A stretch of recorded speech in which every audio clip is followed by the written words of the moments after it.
Luigi's first court appearance. We're moving on to Walter Masterson, our boy on the ground. He went to the New York court to talk to the supporters that have been apparently flooding Luigi Mangione's arrangement. Luigi back in the kitchen, dog. He was cooking. Wow. That's sick. Let's go. That is my man. Healthcare is a human right, not a privilege. He's a result of what happens when you're in so much pain, the system doesn't care, can't help you. To actually see that this is going on, I think it's criminal. There's gonna be Arraignment. Did I say arrangement? Sorry. so many Luigi Mangiones that they will all be popping out of the snow.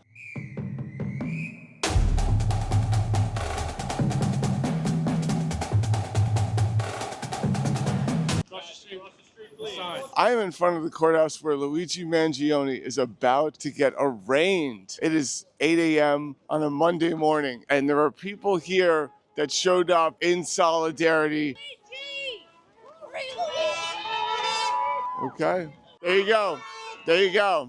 Luigi back in the kitchen, dog. He was cooking, all right? He was on a roll. Let him finish what he started, dog. Do you think healthcare is a human right? Absolutely. Oh, wow. Let's go. Talk to Y'all me. know exactly what's going on. And Mayor Adams, how dare you? You're an indicted thief trying to prosecute someone who's innocent. How dare you? This is bigger than CEOs and it's bigger than money. Our children have to have a future of health care as well. Free Luigi, he's innocent. That is my man. That's my man. We all our man. Okay, can we just talk about how the guy cannot take a bad picture? He's in cuffs. He's being walked around. He doesn't have... He makes, he just looks wonderful. Like, I'm Haircut, like- eyebrows, everything on Like, every picture I see, I'm like, God damn it! Why are you this fine? It's like little grainy surveillance footage. He's like, I got you. Oh wait, makes sense though, Hakeem. Yeah, of course. Wait, are you just realizing this now? Yeah, it's just one of my posters. I feel like if you want to kill someone, you should go to Wharton Business School and work for McKinsey, like everyone else. Of course, that's the only way to do it in the United States. Yeah. No, that's totally permissible. That's fine. That's actually good. It's encouraged. If you want to kill people, do it the legal way, please. Join the police force. If you want to kill people, do it the legal way, please. Go to business school, become a CEO. Excuse me. That's not only allowed, but it actually ends up boosting your profile. You get elevated. That's right. If you want to get away with it, You want to kill people, do it the right way. use AI. Then you get away with it for a long time. For me, it's Blue Cross Blue Shield, Anthem. I got into an electricity accident, and I herniated 2 discs in my neck and 2 in my lower back. And over the 2-year period that they made me wait, I was left with nerve damage. So I am now stuck with nerve damage for the rest of my life. I got 2 major surgeries last December and last October. And now they're saying that my medication is no longer long-term. So I have about 4 days left, and no insurance, no job, no money. I'm about to lose everything, so that's why I'm here today. You think healthcare is a human right? I think it is a human right, yes. We all deserve health care. Are you here to support Luigi? I am in support of the people. Healthcare is a human right, not a privilege. There's gonna be so many Luigi Mangiones that they will all be popping out of the snow. Who'd you guys vote for? Damn, that guy got scared, dude.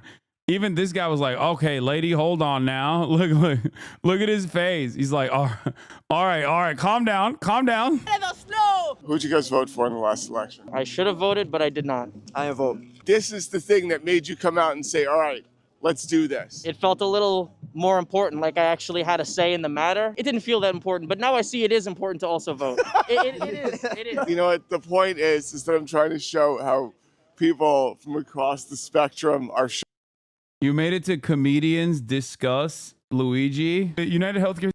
Wait, what? They put me as a comedian? Oh, no, Stavros. Y'all saw it. It was self-defense. Yeah. Dude, I saw that too. I saw that, dude. I saw that. He was the literally... video cuts off. I live in New York. I was there that day. Yeah. The video cuts off. Yeah, it's like really weird. He was brandishing it and saying, I'm going to shoot you, Luigi Mangione. Luigi, I'm jealous of you. You have abs. Yeah. You have thick eyebrows I could never achieve. Yeah, that's why I won't give you health care. I won't give you health care because I'm jealous of you. And now get ready to suck my gun, you dirty Italian. Yeah. And then Luigi acted. He was like, "Oh, I don't want to do this, which please." It wasn't him, by the way. It was another guy. Yeah, it was another dude. It wasn't even Luigi. He mistook. Yeah, he mistook. The CEO Because actually the guy was thought wearing it a was mask. Luigi. It kind of looks like him. Yeah. So it's all a big tragedy of errors here. Yeah, But yeah. Just you know how incompetent these guys Yeah, are. it The was police self-defense work, plus it police wasn't work. him. I think we did it. I think we did it. should be his Someone defense put us team. on the line with Thomas. What was his name? Thomas Dickinson Thomas or Dickey. something. Yeah, Tom Dickey. Tom Tricky Dickey. We got this. We got this. He's acquitted instantly. It wasn't him. It was Yoshi. I heard he killed him by actually throwing a red shell at him. Yeah. Talk about bad branding. They got him in Starbucks right before. What? Yeah, they got him on camera in Starbucks. You watching this video featuring comedians thinking they meant you? Okay, calm down. I am comedian by proxy. Oh my God. We're supposed to sympathize with this thug? 463,000 likes, dude. They hit him with the "he was no hero" showing up today, and you just demonstrated that. So thank you. They're killing people every day with the healthcare system, and motherfucking now one of them got killed who doing this to people, and they're going fucking crazy. They charging this guy with terrorism charges now. It's pretty easy to see why people are galvanized behind this. You know, we feel like we're all being slowly killed. I think a lot of people don't think they're going to make it to natural death. I think the only reason we have not rebelled in this country is because we're so we are able to be comfortable enough. And I think he's a result of what happens when you're in so much pain. The system doesn't care, can't help you, is inadequate. That's why you see everybody supporting him. You know, everyone's being exploited, charged thousands of dollars every month that they barely have, and then they get nothing out of it. They get sick, and it doesn't actually pay off. We have universal health care in the UK. So you're from London. Let me just start from the beginning. In America, we have this time-honored tradition called medical bankruptcy. To actually see that this is going on is, I think, it's criminal. People being bankrupt because the health insurance is not paying out. We pay national insurance, which is taken straight from our paychecks. So it's taken straight out, and then everybody is covered for healthcare. Basically, you can get fucking hell, lad. He's got international hoes. Okay, stop.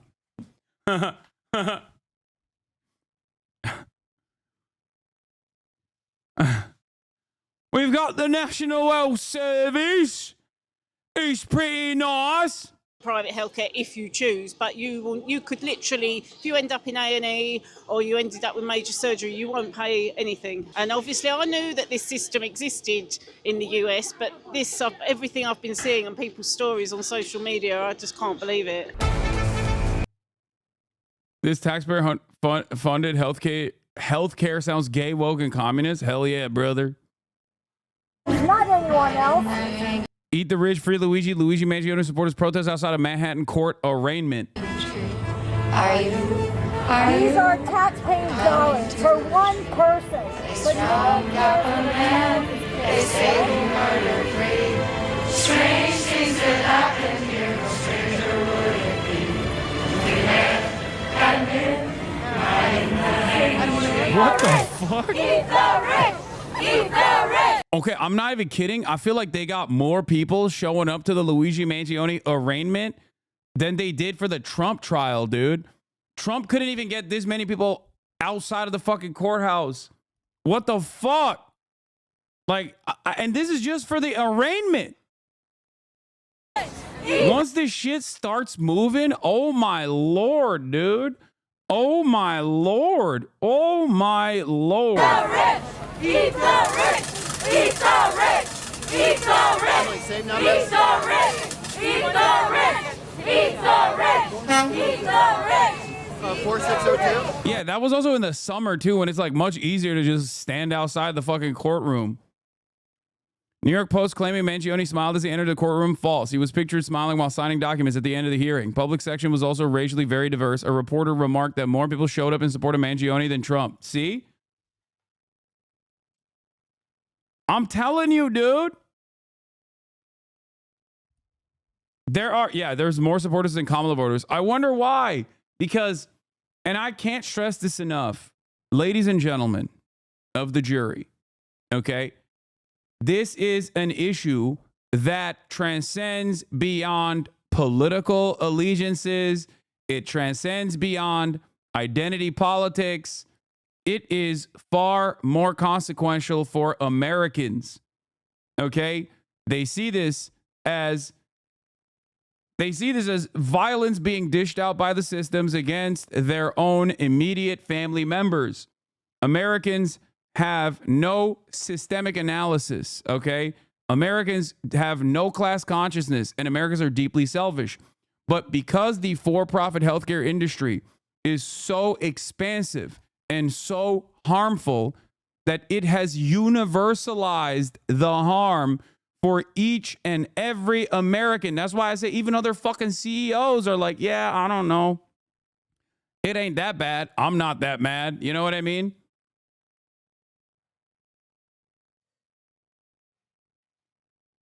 It's something that has basically streamlined the harm to such a degree, universalized that pain by impacting virtually every single fucking American.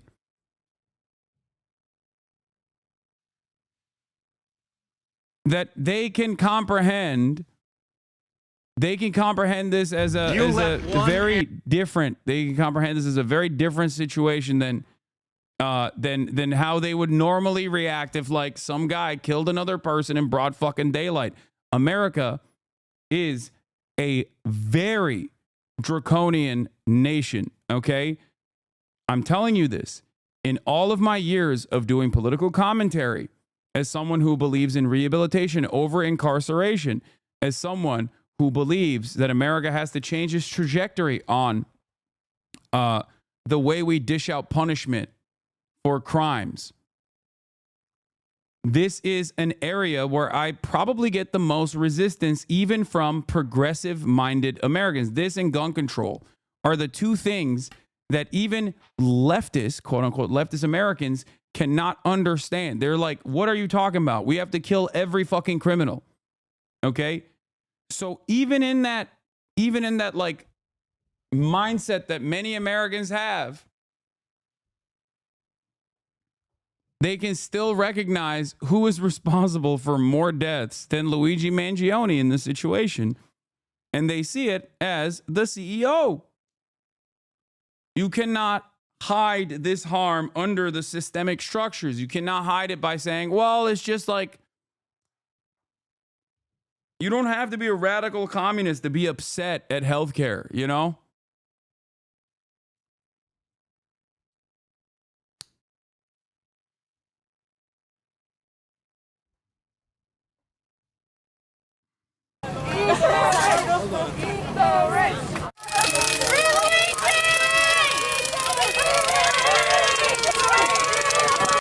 What is this? Oh, Gianmarco Ceresi was on the leaning.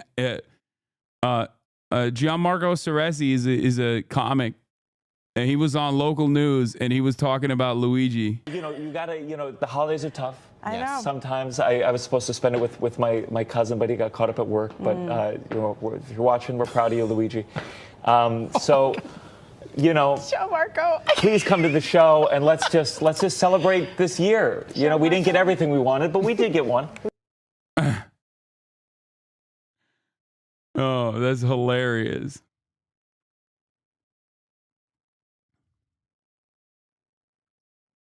I'll get back to the Kyle Rittenhouse take in a second.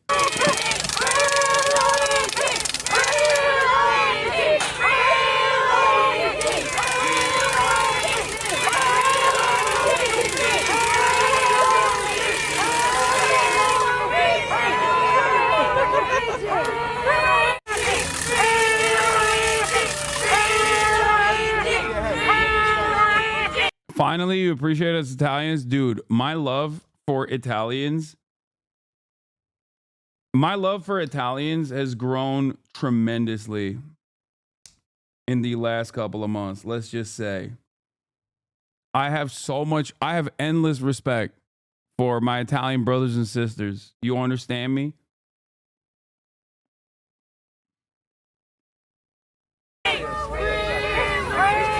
Just noticed. Well, you know, believe it or not, this is unintentional. It's just my poster.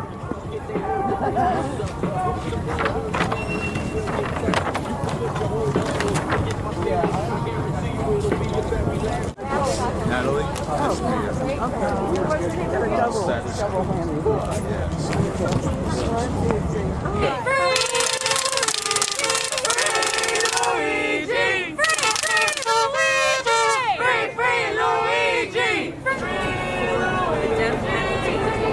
Now we know also from here inside Seattle, just looking at now, Free Luigi! Free Luigi! Free Luigi!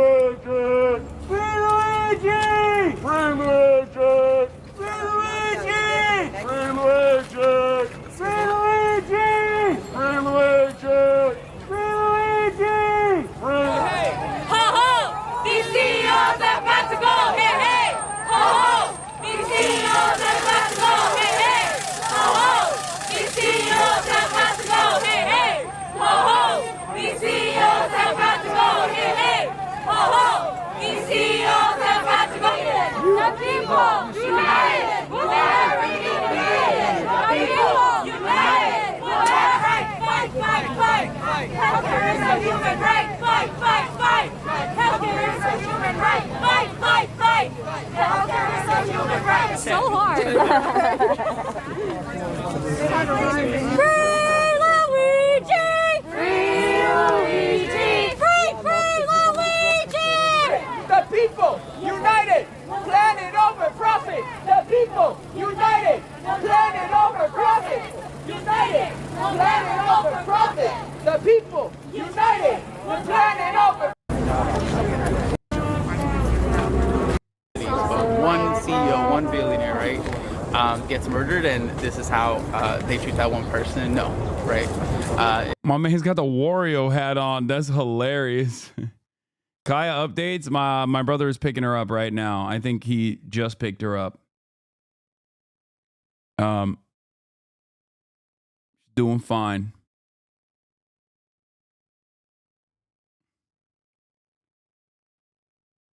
Korea started a new movement against Elon. Yeah, I saw that.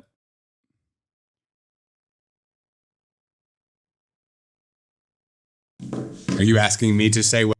This is a lawyer doing a video about jury nullification. We got YouTube lawyers chiming in on it now.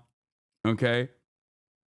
But before we get to that, staying on the message of broad audience positive reception that is frustrating people in positions of power, Luigi Mangione was featured on SNL once again. Now, remember, last time he was featured on SNL, they talked about how hypocritical it is that he went to Starbucks and McDonald's.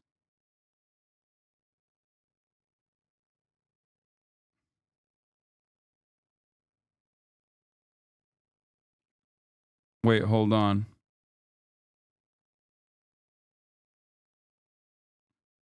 One second. Oh, sorry. I'm texting my brother. Yeah. They were making a joke about how like he went to Starbucks and he went to McDonald's even though he hates corporations or whatever. But this week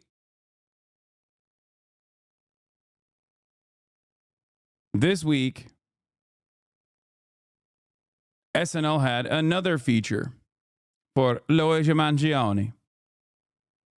Okay? And the audience was broadly positive. Luigi Mangione dropped. Yeah, definitely woo. You're woo. Colin Jost feeling uncomfortable as the SNL libbed up audience is cheering for Luigi Mangione is so funny. Like, don't look upset. You know, two related takes of this Joss clip. Don't look upset, man. Doing for justice, right? Luigi Mangione dropped his extradition fight and was flown from Pennsylvania to New York to face multiple charges. In related news, Bumble exploded. It's a bit, bro. He's joking. I think he's joking because why would he joke about him being hot? Yeah. Let me see the whole thing. Let me see the whole thing. Yeah, definitely You're wooing for justice, right? Luigi Mangione dropped his extradition fight and was flown from Pennsylvania to New York to face multiple charges. In related news, Bumble exploded. Luigi Mangione. It could be. It is part of the bit, I think. The immediate follow-up joke is him joking about how he's hot. Yeah. Yeah, okay. That's fair. He's joking. He's clearly doing the half-ass civility veneer. Bro, please do not tell me you also do not understand Colin is joking here. This was very obviously rehearsed. He's not actually surprised it was a joke. The next 5 seconds, he jokes about him being hot. Yeah, I can see it. I can see it. You let one ant stand up to us, then they all might stand up. What is this? Those puny little ants outnumber us 100 to 1. And if they ever figure that out, there goes our way of life. It's not about food. It's about keeping those ants in line.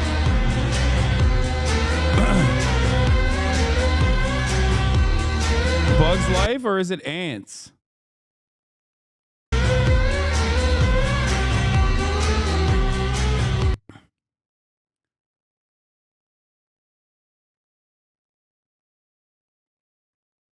Hopper, A Bug's Life. That movie radicalized me as a child. A Bug's Life. Word.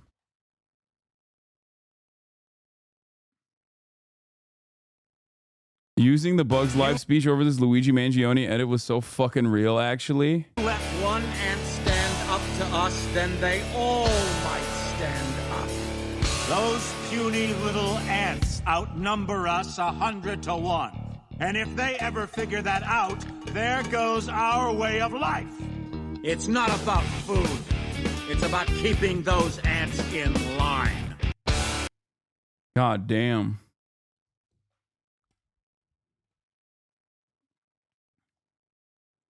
Ants is just about if Woody Allen was an ant.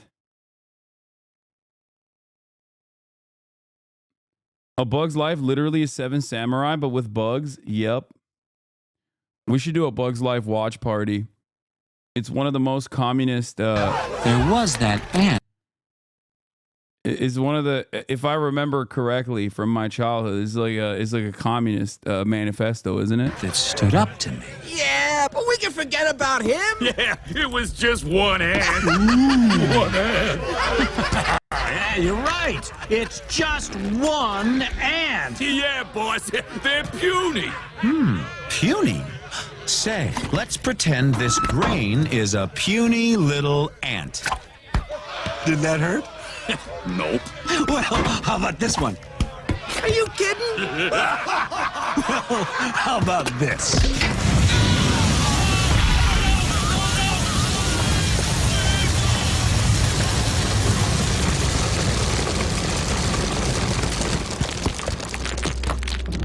You let one ant stand up to us, then they all might stand up.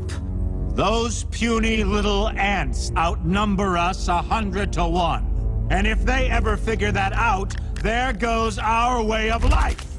It's not about food. It's about keeping those ants in line. That's why we're going back. Does anybody else want to stay? Damn. For your information, that's Kevin Spacey. That makes it even better, don't it? AOC watched this as a kid.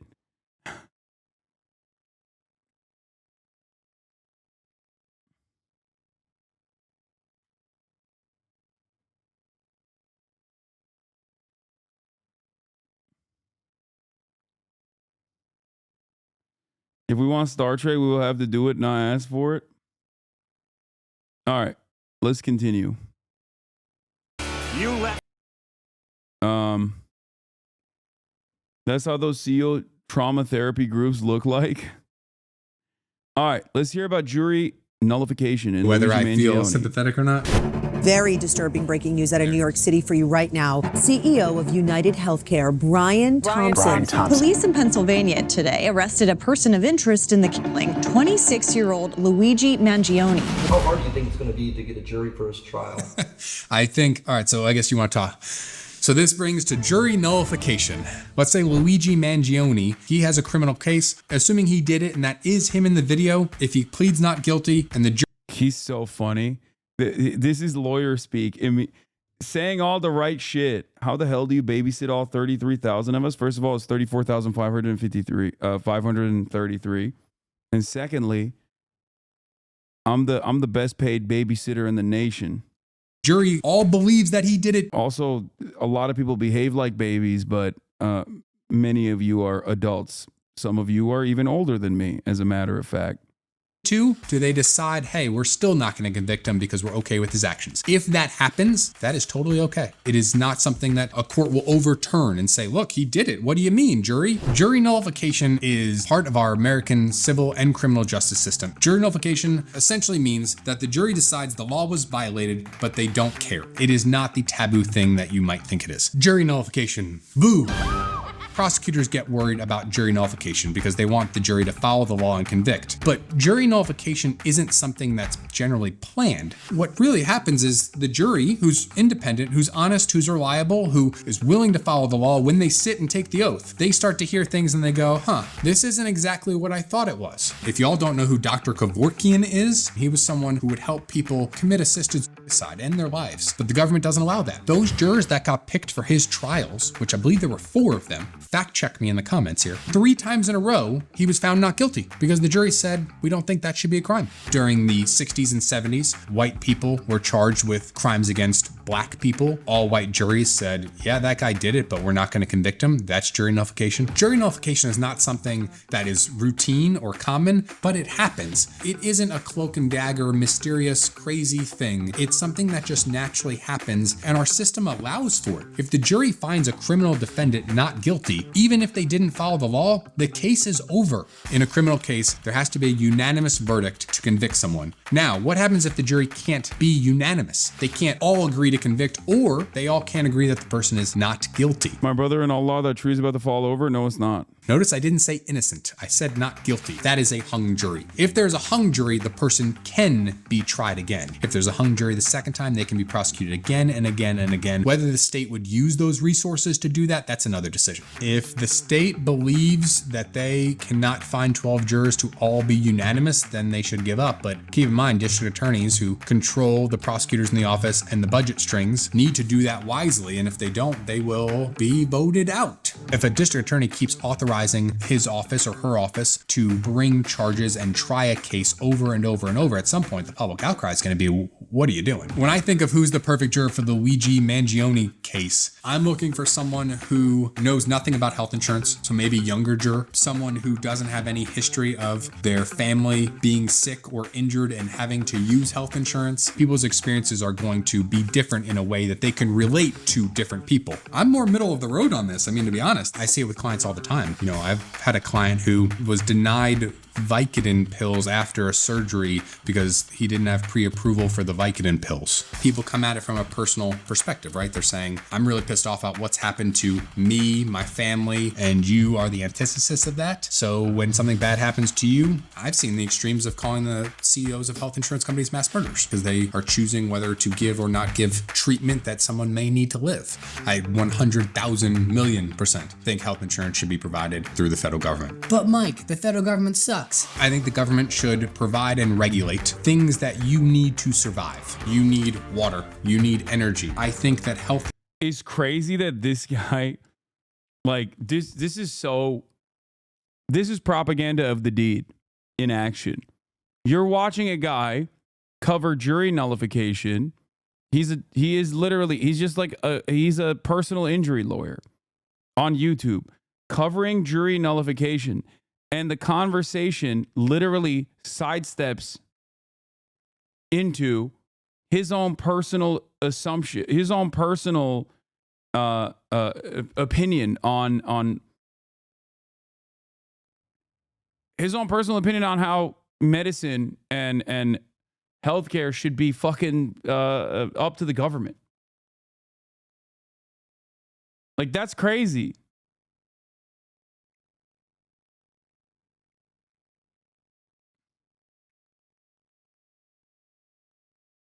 That's crazy. The very fact that these conversations are taking place is once again propaganda of the deed. Insurance, health care is a right you have as a person. The real question here, and if I'm the prosecutor, here's the question that I say in my opening statement. Assuming that he did it, right? Assuming that the proof is there, I think the question is, are we as a society going to allow people to deliver what they think is justice, to be judge, jury, and executioner? That is the question that really needs to be answered here. Depending on what facts come out, could I be sympathetic to Luigi Mangione? Maybe. But I'm never going to be the person that takes the leap and then says committing a crime against someone is acceptable. When you make that decision, though, to go and execute someone, have vigilante justice, you have to also accept the consequences. I think there are people out there that will say, I'm okay with what action he did. I'm okay with what he did. You have to also be okay with the penalty. I mean, action, consequence. Suspected United Health. Now we're going to get to Legal Eagle. You don't just want the legal team, you want the Eagle team. Care killer Luigi Mangione has been charged with terrorism. But why? And also, why are federal prosecutors also indicting and prosecuting Mangione? Well, a New York State grand jury indicted Mangione on multiple charges related to the December 4th, 2024 shooting death of United Healthcare CEO Brian Thompson. The charges included first-degree murder in the furtherance of terrorism and second-degree murder as a crime of terrorism, as well as additional counts of criminal possession of a weapon and possession of a forged instrument. Now, the terrorism charges are notable. The prosecutors argue that Mangione committed the murder to intimidate or coerce a civilian population or influence government policy, violating New York's anti-terrorism statutes. Mangione has been extradited to New York to face these charges. His attorney, Karen Friedman Agnifilo, has indicated plans to contest the charges, asserting that DA Alvin Bragg overcharged Mangione. At the time of his arrest, authorities found a 3D printed ghost gun, a suppressor, and a handwritten manifesto expressing animosity towards the U.S. healthcare system. Now, as usual for my substantive questions about New York criminal law, I've reached out to former AUSA and current New York criminal defense lawyer Mitch Epner about the indictments and why the feds are involved. So Mitchell, what we have here looks like a pretty straightforward murder case, so why would Alvin Bragg decide to add the terrorism charge? Well, let me start, Devin, by agreeing with you. This is a very strange choice by the prosecution. They may have managed to indict Mr. Mangione for the one crime that he has a good defense to. The reason for bringing a murder one charge, which is a very particular thing under New York law, as opposed to a murder two charge, is I think they want the headlines of saying that they charged him with murder one as opposed to murder two. And we can talk in a moment about what the substantive differences are between them. But the most basic difference in terms of if they get a conviction is if he is convicted of murder one under these circumstances, the required punishment will be life without the possibility of parole. Whereas if he's only convicted of murder two without the special circumstances of terrorism, there would be the possibility that 20 years down the road, he would be eligible for parole. Having said that, I cannot imagine a circumstance under which Mr. Mangione would be considered a good candidate for parole at any point in his life. Is there any substantive difference between murder two and murder one with the terrorism charge? Yeah, that's the big thing. There is a difference in penalty because if convicted of murder one on the basis of terrorism, then the penalty is required to be life without possibility of parole. Okay, and if Mangione is convicted of murder two and was up for parole, do you think he would be continually denied? I think it's the latter. I think that if he is convicted on murder two, and he lives long enough to see his parole date, there would be a pro forma parole hearing 20 years from now, 30 years from now, and it would be like the early scenes in Shawshank Redemption where they just rubber stamped denied each time. What makes someone a good or bad candidate for parole? A bad candidate for parole is somebody who committed a crime of violence, check, who did it with malice aforethought, check, and who seemed to show no remorse, check. no matter what he does in the future, I cannot imagine a situation where a parole board would say this man, Luigi Mangione, appears to have understood that what he did was wrong, since he seems so clearly at this moment to believe that what he did was right. So what does the prosecution need to prove for murder one with the terrorism aggravated factor on top of what they would normally need to show for murder in the second degree? So murder in the second degree is very simple. You intended to kill somebody. You did it intentionally, you didn't do it in self-defense. That is as open and shut a case as I can imagine, because they have Mr. Mangione doing it on videotape, approaching somebody from behind, shooting him 3 times, starting in his leg, and then shooting him twice in the back. And I take at face value the public disclosures that they have many different ways to tie Mr. Mangione to the murder, including the fact that he was found in possession of the murder weapon. So that is as open and shut a murder 2 case as I can imagine. Murder 1, on the other hand, will require proof as to what Mr. Mangione was thinking at the time he did this. And they would have to prove, and I'm reading now, intent to intimidate or coerce a civilian population, influence the policy of a unit of government by intimidation or coercion, or affect the conduct of a unit of government. And that is a very hard thing to prove. They will have to prove that when he... Oh my God. Things are happening. Former President Bill Clinton hospitalized with fever. Oh my God. If one of my predictions on... Oh my God. No way. No fucking way. No fucking way. This was in my 2024 yearly predictions. Oh my God. No fucking way. Oh my God. Dude, what the fuck?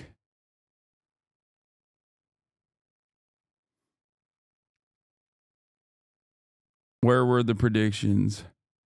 Mitch McConnell dies, Jimmy Carter dies, Bill Clinton dies. Those are the 3 deaths I predicted. I also said the other day when we looked back on my predictions, I was like, the year ain't over yet. But MSNBC says it's not urgent.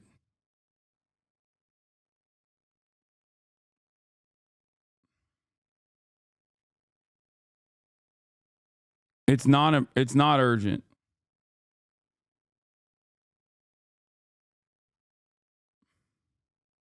Killed Mr. Thompson.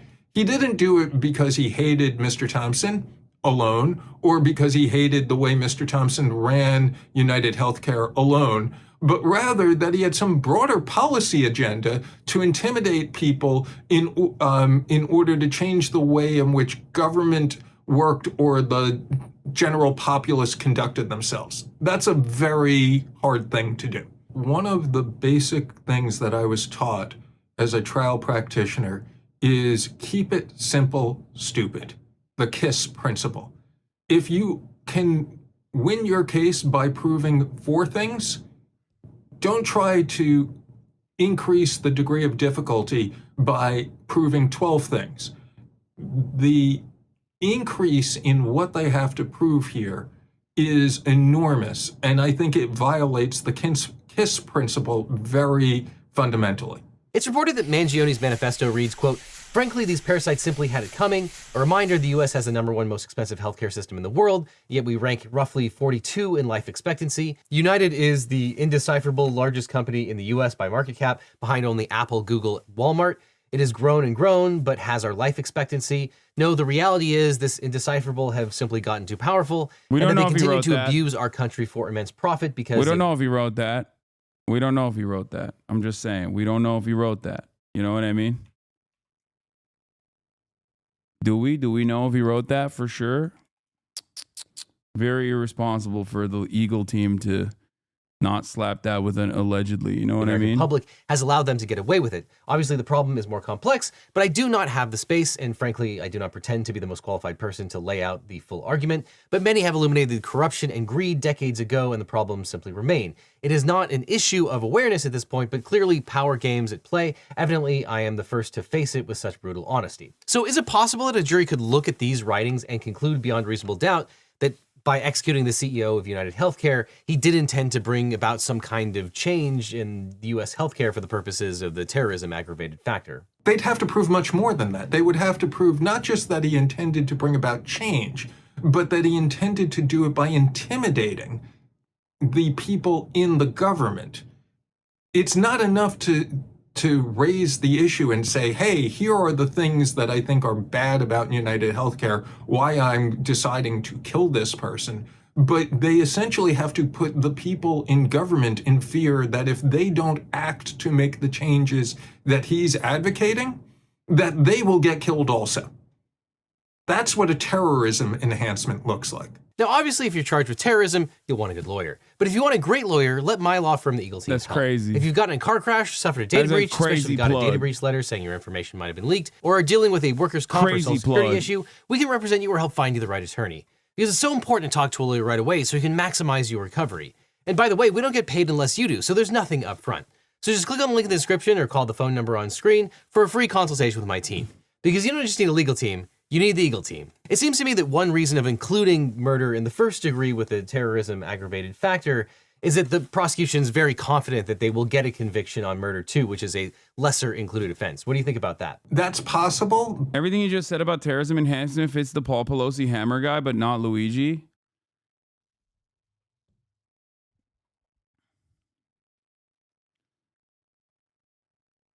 I think that the terrorism enhancement, in my opinion,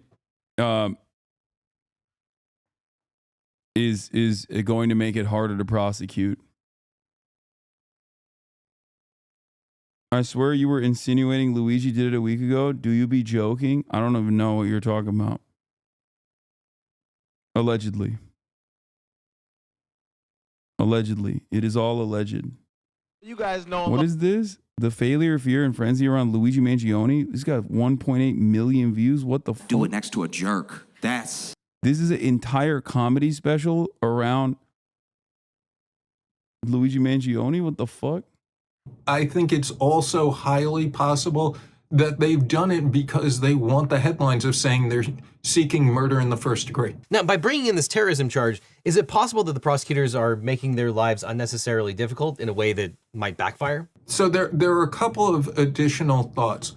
One is that the problem for the prosecution in doing it this way is when they make his intent not just relevant, but an element of the crime, they're going to give him, if they go to trial, the world's biggest soapbox to say, artificial dumbass. I'm not going to watch a 1 hour comedy all of these things. And that is raising the possibility of jury nullification. Jurors may or may not agree with what he did. Some jurors might identify with Mr. Thompson, but some jurors might think, that's, that United Healthcare is a really awful organization and have sympathy with Mr. Mangione, or at least Mr. Mangione's grievances against United Healthcare. All of that could have been kept out of a Murder 2 trial, and all of that would have to come into a Murder 1 trial. And then the second thing is, Mr. Mangione has as his attorney Karen Friedman Agnifilo, who is was a veteran of about 30 years in the Manhattan DA's office. She left relatively recently. She is as well-versed, well-connected, and well-experienced a lawyer as you're going to find. And I suspect that any good defense argument she will raise. They do not have a walkover here. They have a very skilled advocate on the other side. And any idea when this trial will be scheduled and actually take place? I have no idea when trial will take place. I am certain that the defense, given the fact that that Mr. Mangione will be held without bail, almost certainly at Rikers, which is about as bad a place as you can find on the planet, will want to have trial as quickly as possible. Thanks, Mitch, but hold tight because I have a few questions about the federal prosecution as well. Now, the Department of Justice has also indicted Mangione of murder. Kai's here. Murad is a little sad and says that it's heartbreaking seeing her like this. She's zooted out of her mind right now. Should we just put her on the couch? But I want to keep in close contact. Like I want to make sure that I can.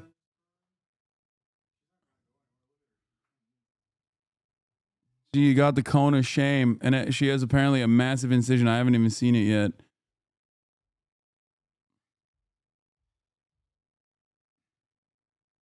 Maybe I can put her here next to me. You guys won't be able to see her, but.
Girl. Lay down.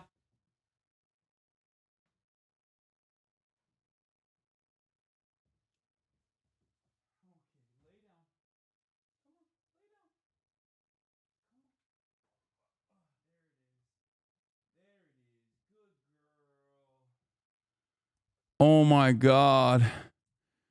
Oh, my poor baby. She's wagging her tail a little bit. My poor baby. Oh, you're so pretty. Oh, you're gonna be all right. We're gonna get you a better cone too. Oh, she looks so zooted. Oh my God. Okay, I put her bed right next to me. You won't be able to see her, but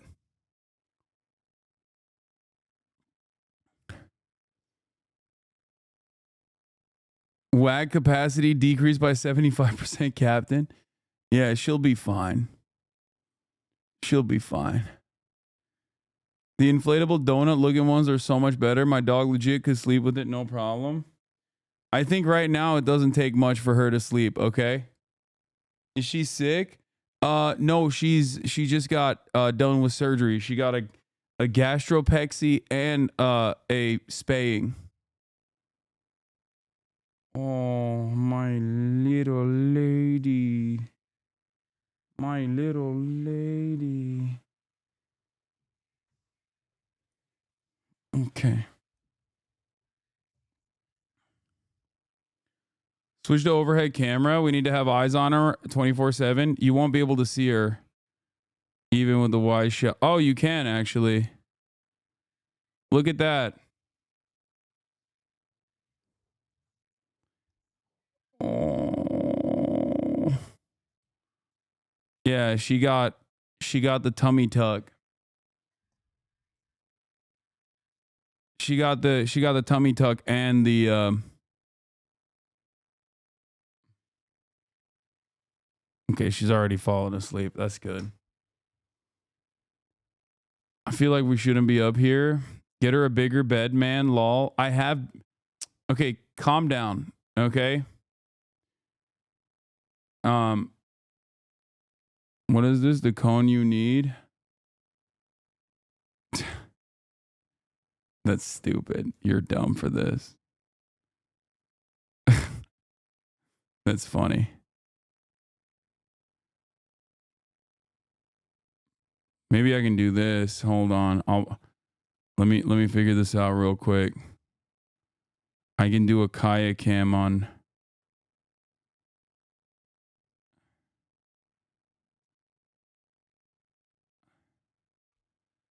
Hold on.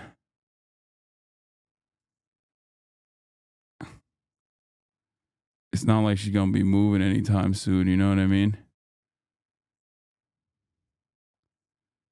There it is. Okay. Hold on. Hold on. Boom.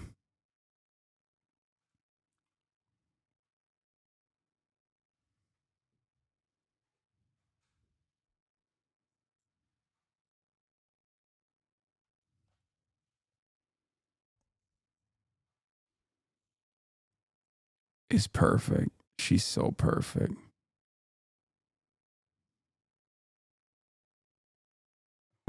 Oh, she's fallen off a little bit off the side of the bed with her head. With her head.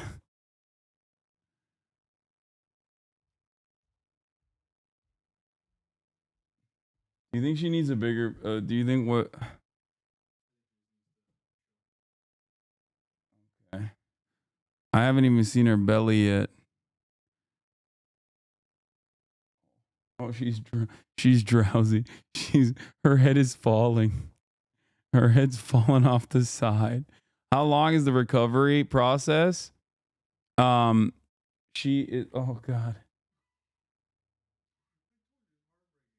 It is heartbreaking.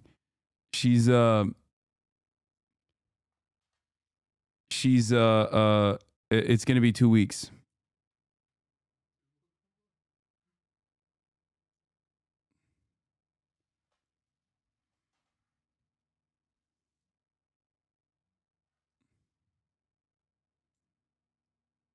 Is she snoring?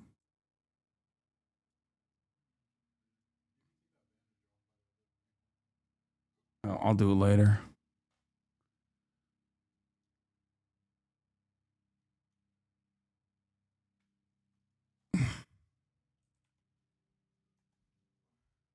Anyway,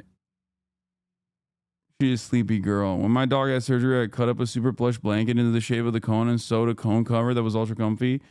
The donut cone didn't work because I have whippet and her neck is long as fuck.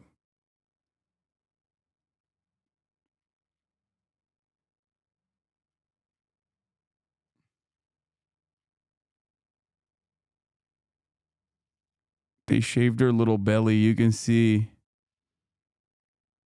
Okay, we're gonna get back to Luigi Mangione right now.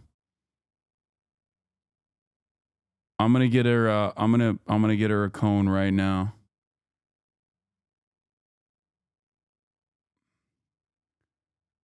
All right, let's continue. Through the use of a firearm, 2 stalking charges, and a firearms offense. The federal prosecutors claimed jurisdiction because Mangione traveled in interstate commerce when he took a bus from Atlanta to New York before the shooting. And the indictment alleges that he used interstate facilities by using a cell phone and the internet to plan and carry out the stalking, shooting, and killing of Brian Thompson in the vicinity of West 54th Street and 6th Avenue in Manhattan. And as part of that showing, they charged Mangione with 2 counts of stalking. Basically, the federal prosecutors seem to be establishing that they have jurisdiction for the prosecution. Now, some of the highlights of the affidavit by FBI agent David Cobb include a photograph of the gun that agents found with Mangione, a handwritten diary with entries such as, quote, "I'm glad in a way that I've procrastinated because it allowed me to learn more about acronym for company number 1. The notebook entry also stated that the target is insurance because it checks every box." And quote, "The investor conference is a true windfall, and most importantly, the message becomes self-evident." And later on in the entry, the notebook describes an intent to, quote, whack the CEO of one of the insurance companies at the investor conference. There's also a letter addressed to the, quote, feds, which reads, quote, I wasn't working with anyone. This was fairly trivial, some elementary social engineering, basic CAD, and a lot of patience. The Fed letter also states, quote, P.S. You can check serial numbers to verify this is all self-funded, my own ATM withdrawals. Now, needless to say, this does not look good for Mangione from a criminal defense perspective. So let's go back to Mitch Ebner. Mitch, why do you think it was important for the feds to indict for the same conduct here? I would absolutely expect that once the Trump administration is in place, that they will seek the death penalty against Mr. Mangione. That is nuts, by the way. I mean, that is actually fucking, oh God, that's so whack. Which is, as I just said, a penalty that would not be available if there were prosecution under New York state law. And who's likely to prosecute first, the federal government or the state? I know for a fact that there are laws and rules about how the decision gets made by the courts about which prosecution goes first. I imagine that over the next few weeks and months, that will be sorted out. Ordinarily, this gets sorted out by an agreement amongst the prosecutors about which case will go first. So under those circumstances, ordinarily you would expect that the state and the feds would decide who went first. Here, given the relationship between the New York law enforcement authorities who prosecuted Donald Trump only recently. His background, his noise gate is ass. So when he's talking, the background audio is like crazy. In Manhattan DA's office, and the Trump DOJ, I'm not certain that that will be a easy conversation. We'll keep paying attention. Thanks so much, Mitch. It's always incredible to talk to people who have a completely different point of reference when it comes to the law. Now, this video was only possible with the help of today's sponsor, Nebula. Now, my first video on the United Health murder and Luigi Mangione was completely demonetized. I'm gonna do what do you call it? Ethical reacts. And age-gated on YouTube. 1.1 million people watched the first video in the first day, and then basically no one else saw it afterwards. In that video, I showed the surveillance footage, and apparently YouTube didn't like that, which is crazy because it was blurred, and according to community guidelines, it shouldn't have been a problem.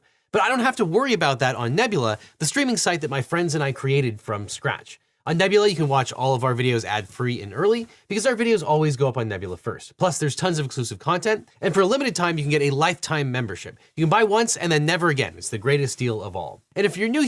All right.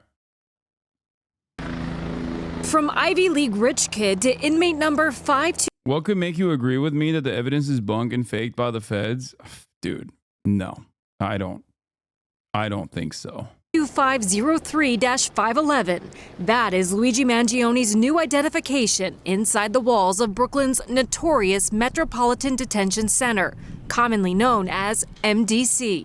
The 26-year-old is the latest high-profile inmate at the Federal Detention Center. Former inmates include sex trafficker Jeffrey Epstein's accomplice, Ghislaine Maxwell, farmer bro Martin Shkreli, and R. Kelly. Currently, Sean Diddy Combs is also being held there on federal charges, including sex trafficking and racketeering conspiracy. Mangione and Combs also sharing a lawyer, Mark Agnifilo, who is working on Mangione's case with his wife and lead counsel, Karen. I'm going to try and minimize the amount of time he spends in very, very difficult and I believe inhumane housing conditions in the special housing unit of the Metropolitan Detention Facility. Agnifilo recently argued to move the music mogul before trial because of the conditions at MDC. While the department wouldn't confirm details of any specific inmate, policy shows upon arrival they undergo a 21-day evaluation to determine in what unit they will be held. Because Mangione's case is high profile, it's likely he will be housed in what's called the SHU, a unit where inmates are separated from the general population, largely for safety reasons. His interactions will be limited. I think the oversight will be far more significant. I think he'll be subject to a lot less dangers. We are pushing for for basic humanity. In recent years, inmates, attorneys, and activists have sounded the alarm on issues like violence, overcrowding, staffing shortages, even power outages.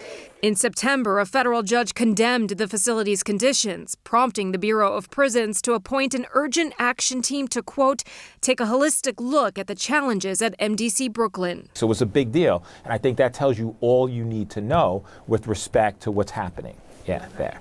As for Mangione, a Bureau of Prisons handbook outlines daily life behind bars, including a 6 a.m. wake-up call for breakfast, sweeping and mopping his cell, a new change of clothes 3 days a week, and a chance to shop in the commissary once every 2 weeks, where he can buy candy bars, crossword books, and deodorant. In Pennsylvania, more than 150 donations were made to Mangione's commissary account.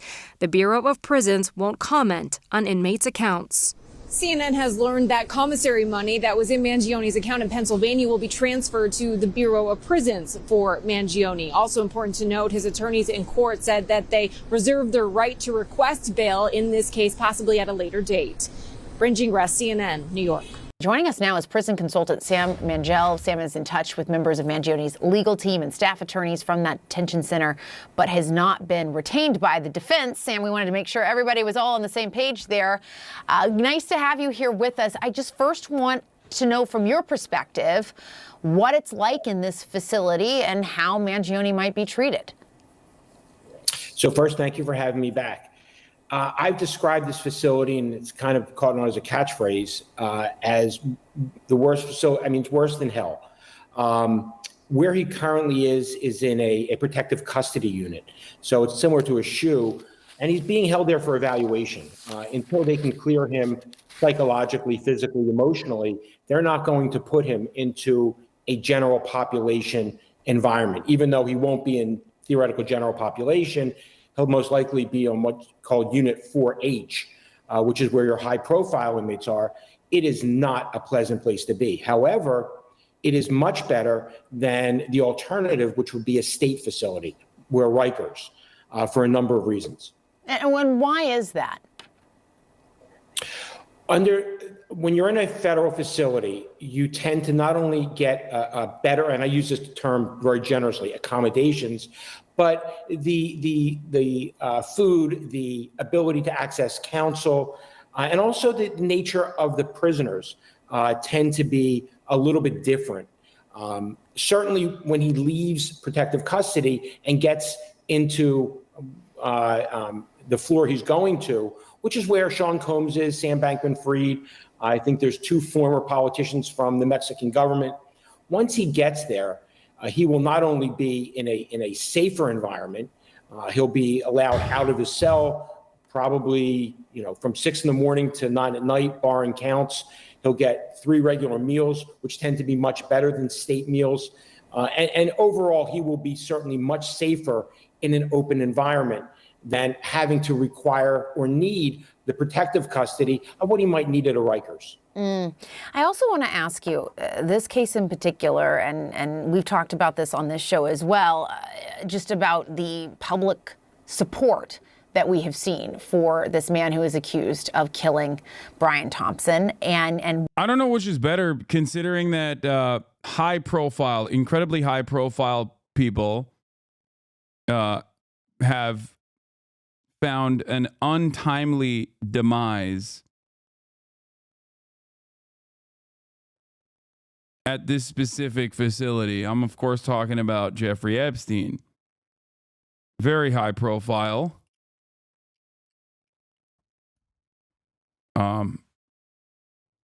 Sexual trafficker of children for the elite. Died under very suspicious circumstances, and I still to this day think that he was killed. So, considering how angry those in positions of power are with Luigi Mangione, I don't think that he should fear. I do not believe that he should fear any repercussions from prisoners, but rather, I don't know, someone who might have an interest in doing something.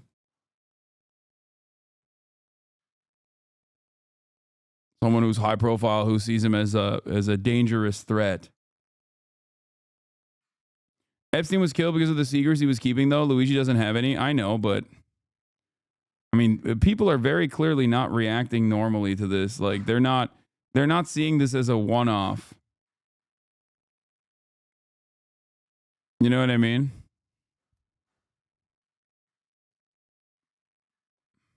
What that looks like on the internet and just how high profile, that not only high profile, but just how he has gotten so much public support from people. What does that mean, if anything, when you're inside this facility? Does he get letters or phone calls or anything like that, or it doesn't matter at all? Well, certainly people could put money on his account for commissary and for emails. He'll get letters. He might get fan letters. Mando Ewok. Other than that, thank you for the 10 gifted subs. Jesus. Valorant, thank you for the 2 gifted subs.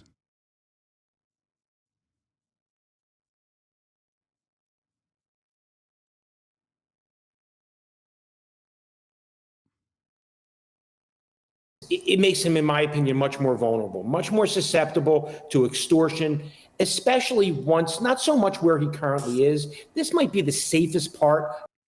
Yeah, Valorant is apparently gifting a sub for every 5 gifted subs today or something. I don't really know. Of his whole journey. If he is convicted of federal Thank you for the 5 charges, gifted. which would certainly be better than the state charges in terms of prisons, he's going to have to figure out with his team where to go. Where will be the safest facility? Is he going to need psychological services? Or is he going to, depending upon his sentence, have to remain somewhere for life? And he will face inmates that are not fans of his, do not care about United Healthcare, usually care about. I don't think he's gonna. A controversial opinion, but like, I don't think that there are a lot of inmates in there that are going to be frustrated with him. If anything, they will most likely treat him like a hero.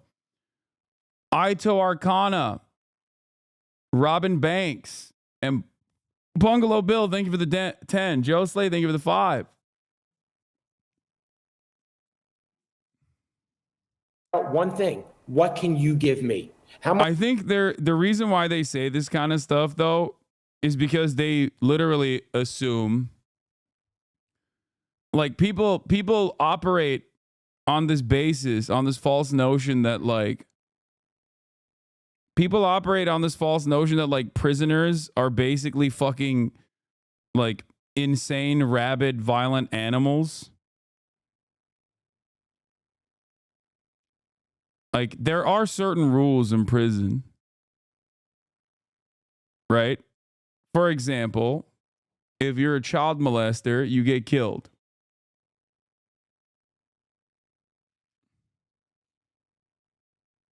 Like, they kill child molesters. So child molesters usually go to protective custody pretty quickly.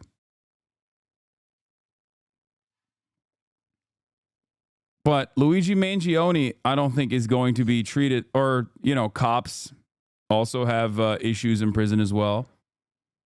But I don't think Luigi Mangione is going to get the cop or child molester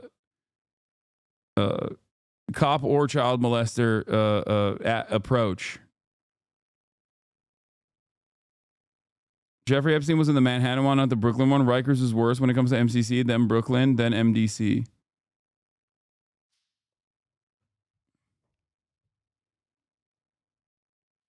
Like, in the more likely scenario is that someone could, like, I guess, put a hit out on him. Like, a rich person could hire someone to kill him in prison or something. But yeah, if you recall, the prisoners in Altoona were all cheering for Luigi. We know how the prisoners broadly feel about him. I mean, the very fact that they're locked in prison implies that they're probably not coming from a wealthy background, a particularly wealthy background to begin with. And if there's one thing we know about poor people, they also have immediate family members that suffer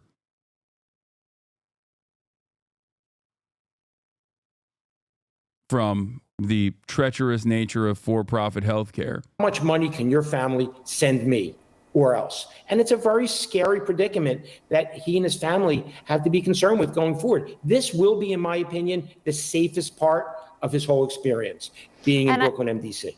Yeah, and I know, again, as I said at the top of this interview, you are advising his legal team. You've not been retained by them. Is that something you all have talked through, just his particular situation in the fact that the public does know that he comes from a well-to-do family, things like that? So I've spoken with his legal team. I've spoken with them on a number of occasions. I've also spoken with the legal staff at Brooklyn MDC as recently as yesterday to try to help arrange the legal visits for him, for his counsel. So I wanted to clarify that.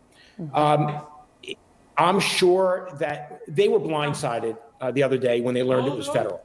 So they're going to have to pivot and do whatever is necessary to deal with that charge. I'm sure that they were probably preparing for the state charges and a potential state incarceration. Federal is completely different, and it's something that I'm sure that they will be addressing as time goes forward. All right, Sam Mangel, thank you so much for your insight on this. We appreciate it. Thank you, Jessica. Happy holidays. Happy holidays to you. The suspect in the execution-style killing of United Healthcare CEO Brian Thompson, there he is, will be arraigned in New York City tomorrow. 26-year-old Luigi Mangione is facing first-degree murder and terrorism charges, state and federal charges, but the far left still supports him. Saturday Night Live made jokes about Mangione last night. Just listen to how the crowd reacted. Luigi Mangione dropped. Yeah, definitely woo. You're wooing for justice, right? Luigi Mangione dropped his extradition fight and was flown from Pennsylvania to New York to face multiple charges. In related news, Bumble exploded. Luigi Mangione has been placed in the same federal prison as Sean Combs. Said Combs, Christmas came early.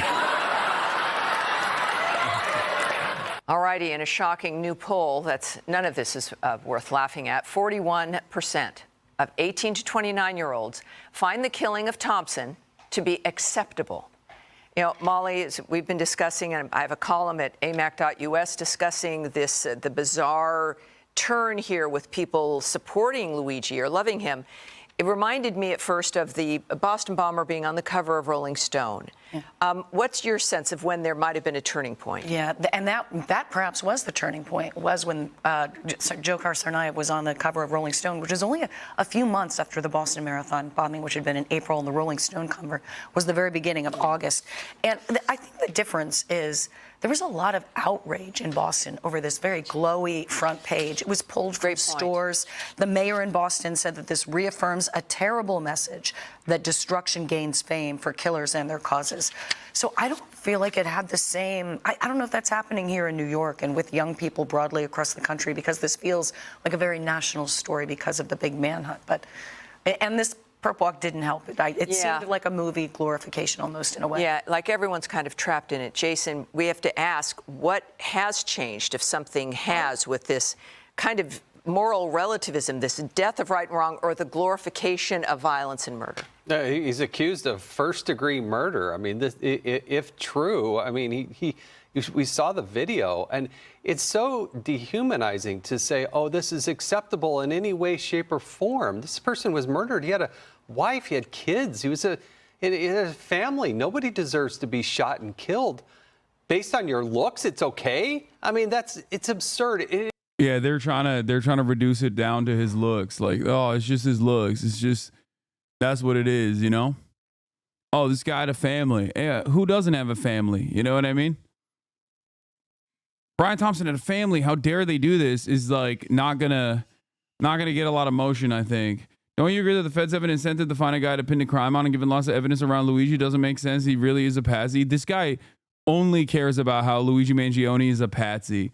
No, man, I don't think it fucking smells that weird, okay?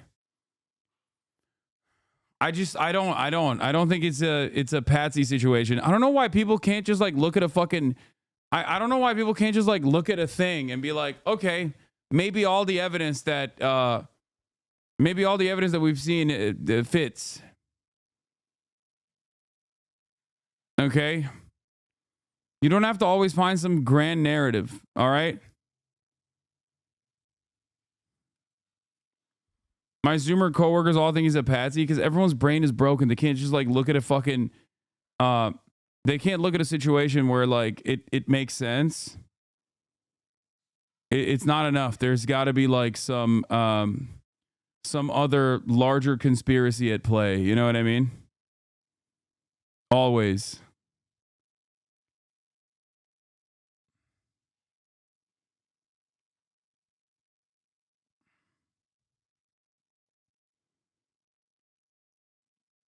It is scary to me that somehow the younger generation is not able to distinguish the difference between, say, a You're literally ignoring the evidence and imagining a grand narrative with Jeffrey Epstein, by the way. Oh my God. This is the one OG chatter I have who always fucking goes with Jeffrey Epstein actually did kill himself. Yeah, you're right, dude. Ignoring the evidence? The fuck do you mean? The mysterious ways in which the camera shut off in the process where he fucking died? Yeah, dude. So much evidence. So much evidence to suggest that a guy who had an endless amount of blackmail, material on some of the wealthiest and strong. Oh my God. My dad is lighting a fire in the house right now. Ay, ay, ay. No, it's not Murat. It's my dad. He's cooking.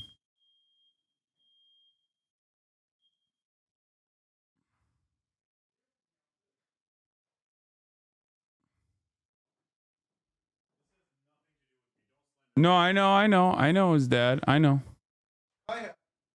Okay, don't get her attention. I'm trying to get her to drink water, but she's not. We need to get a cone immediately, dude. Murat. Can you grab a cone? One, he updated his will the day before. Two, who got into the prison to kill him? What do you mean? The fucking guards, most likely. What are you talking about? He had fake suicide previously to get a me like who gets into prison. What? Wait, no, did video game and the reality and the real life of somebody being killed? Maybe they could go overseas and see somebody who really, in war get killed, and maybe they'd have a different attitude. But this is disgusting. And to make light of it, come on, Saturday Night Live, you're better than that. And David, we've seen over at least 5 years, perhaps 10, but certainly targeting Trump, this dehumanizing of people with whom you disagree.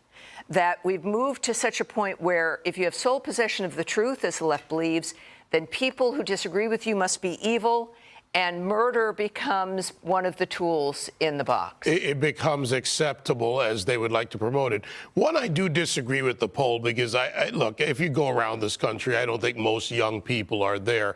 Sadly, it carries a bigger megaphone. The dehumanization of CEOs must stop. Very, very scary. Yeah. The chatter, sorry, I was trying to talk to my brother. That's why it sounded like I had a fucking stroke in the middle of me responding to that chatter. That still believes that Jeffrey Epstein killed himself. Yeah, the problem here. Hold on. Oh, the plastic collars suck. Hold on.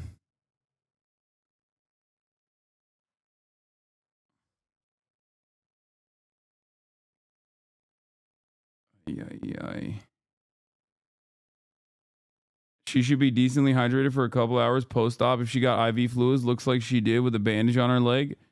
Yeah, I know, but her mouth might be dry, I suspect.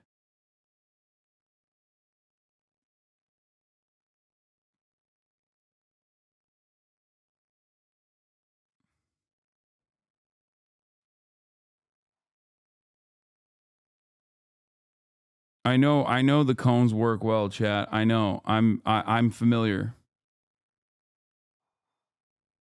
Please remove the bandage. It's only supposed to be on for 20 minutes. Okay, calm down. All right. Calm down. The issue is in hydration is nausea. No, she has anti-nausea medication as well. Dogs sleep like 36 hours after spaying. No worries.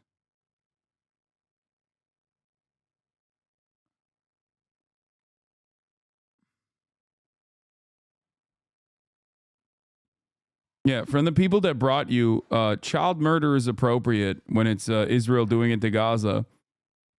Is also the cover, or from the people that brought you, you can murder as many people as you want as long as they're like homeless and black.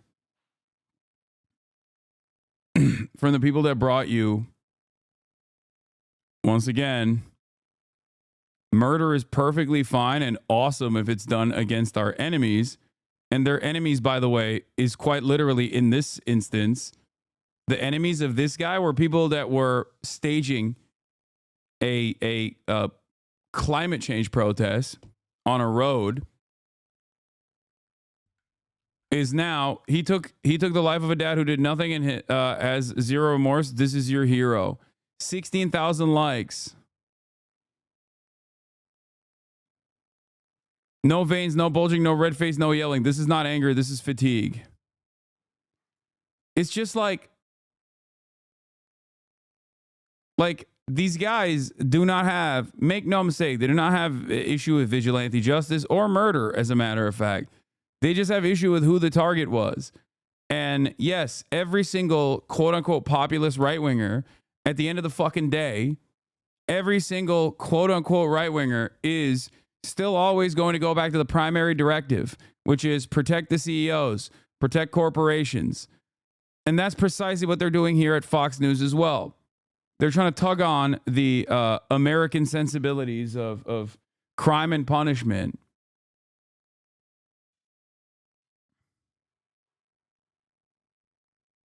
Lolo has shares my same concern. Increasingly feeling that Mangione will get into custody or take his own life, in air quotes, because if there's even a 1% chance that he could get off, which there certainly is, cannot even describe how bad that would be for the ruling class. Yeah. If you make money, it makes sense on why they would defend a CEO. I mean, you have to remember, they make money defending CEOs. That's why I said it's their primary directive. They make money at the behest of getting your attention to shift away from those who actually cause harm in American society. Shift that attention away back to those who do not. Hold on, Bubba.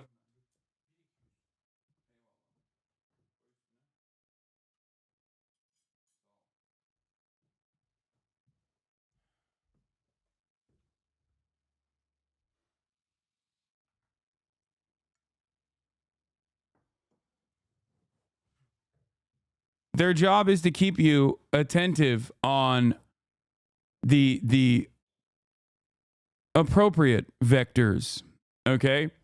Those who have been declared appropriate by the capital owners.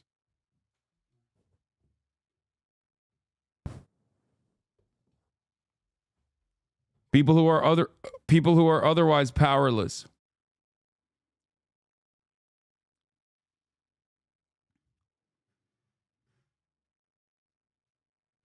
In a moment like this, when people do not, when people forget about, law and order, when they're making corridos about Luigi Mangione, when there's a lot of support for the action or for Luigi Mangione in general because of who the victim is, the job of right wingers becomes glaringly obvious for those who even have a little bit of critical thinking skills. The right-wing media apparatus, all the way from the most, what is this? Holy shit, this is real? This is the most embarrassing thing I've ever seen. Destiny appears in a parody rap battle video where he debates AI Hasan and still loses. Yeah, I have I've heard of this. as well. I don't even know if I approach this or not. It's pretty fucking insane. It's the saddest thing I've seen online in quite a bit. Anyway, getting back to the actual issue here.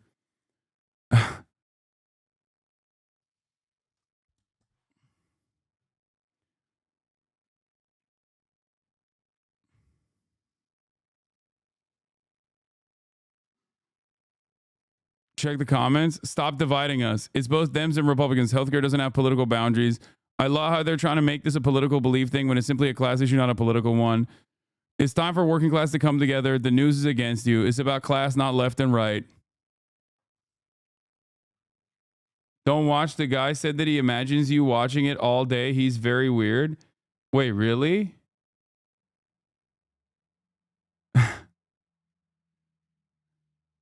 Okay.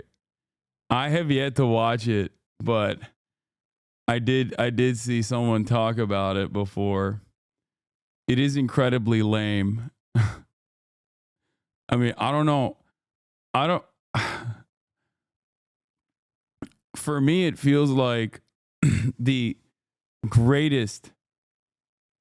Yes, he and D made it together, and they both said that you probably watch it all day. They think, okay. All I'm going to say is this. I think this is yet another very clear-cut indication that you are so permanently echo-chambered that you think making an AI rap battle video with an AI version of me versus like a real in-the-flesh human version of a 40-year-old man with a child duking it out epic rap battle style.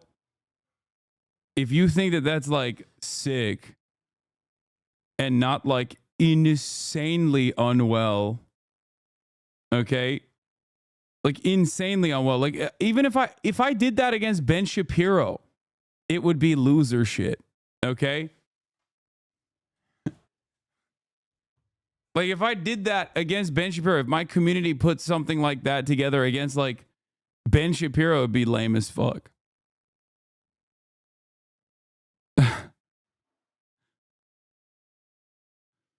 It's so obsessive and so weird. It's pathetic.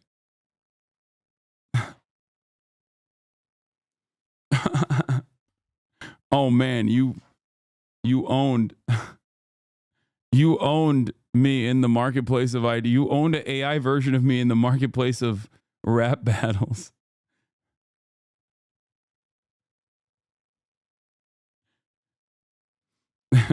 You think Destiny uses your AI to call him friend? Yeah. He probably got the AI to be like, hey, I love you actually secretly or some shit.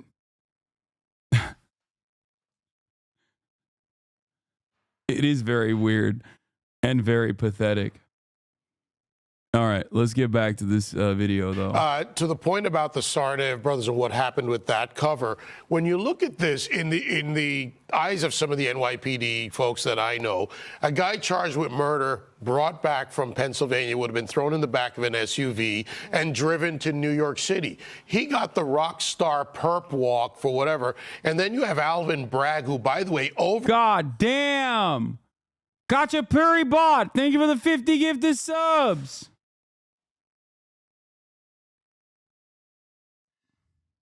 Charges, not a new thing for him. So now a lot of legal Kappa Pride, thank you scholars for and the 5 experts gifted. are saying what's going on. Throwing bagels at a wall. Thank you for the 10 gifted. On here, he's being given outsized appeal in that way, which fuels the fundraising and the look. It's perverted. It is perverted, Tammy, that people would look at murder this way. And to your point, if they've normalized this, we have a problem within a segment of the population.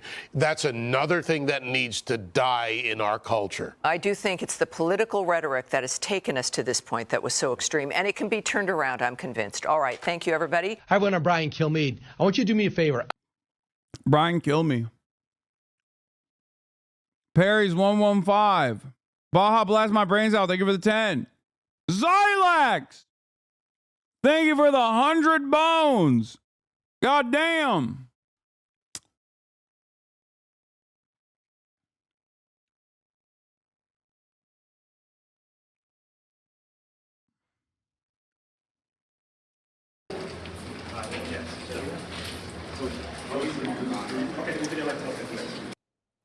That, of course, was murder suspect Luigi Mangione after a significant day in a New York City courtroom, back in the city where he allegedly shot and killed the CEO of United Healthcare, Brian Thompson, just 3 weeks ago. Thank you for the 10 gifted. Mangione pleaded Emily not Giselle, thank you for guilty the to New 5. York State charges, including terrorism, first-degree and second-degree murder. His attorney argued the state and federal prosecutors are playing political ping pong with him, adding this. I'm very concerned about my client's right to a fair trial. Like every other defendant, he is entitled to a presumption of innocence. But unfortunately, the way this has been handled so far, his rights are being violated. Meanwhile, dozens protested outside, holding signs with phrases such as "people over profit" and "free Luigi." CNN's Shimon Prokopez brings us to New York, where prosecutors have mountains of evidence to sort through. The crime of murder in the first degree and other related charges. Have you agreed to this indictment, sir? Guilty or not guilty? Not guilty. Accused killer Luigi Mangione back in court, this time for the charges he faces in New York State, wearing khakis and a maroon sweater, shackled at the wrists and ankles. The camera in court capturing the 26-year-old as he faces 11 state charges that include murder in the first degree and murder in the second degree as a crime of terrorism for the alleged killing of United Healthcare CEO Brian Thompson. He's a young man, and he is being treated like a human ping pong ball. His attorney slamming the way Mangione was paraded before cameras when being brought back to New York City from Pennsylvania. Yep. They are literally treating him like It's fucked up. It's fucked up. he is like some sort of political fodder, like some sort of spectacle. During the arraignment, with rare camera access being allowed to record the proceedings, prosecutors disclosing just how much evidence they have. I have never seen a case with such volume of evidence, aside from the issue of the quality of the evidence. This is not a usual case in terms of the thousands of hours of video tracking and the like. Mangione seen smiling at times while talking with his legal team. Outside court, a small group of protesters gathered to voice their support for Mangione. The hearing ended with Mangione casually folding some papers before police escorted him away. Luigi, do you have anything to say? Mangione also faces federal charges that include murder through the use of a firearm. The state trial is expected to come first. Mangione faces a maximum sentence of life in prison for the state charges, and prosecutors could decide to seek a death penalty in the federal case. And Phil, he'll be back in court on February 21st on the state charges. As for the federal case, we believe there's a chance he could be back in court for that in January. We're waiting to see when he's indicted on the federal charges. Of course, his lawyer today signaling quite a fight as she says that her client is being treated unfairly and certainly unhappy with how law enforcement has behaved in this case.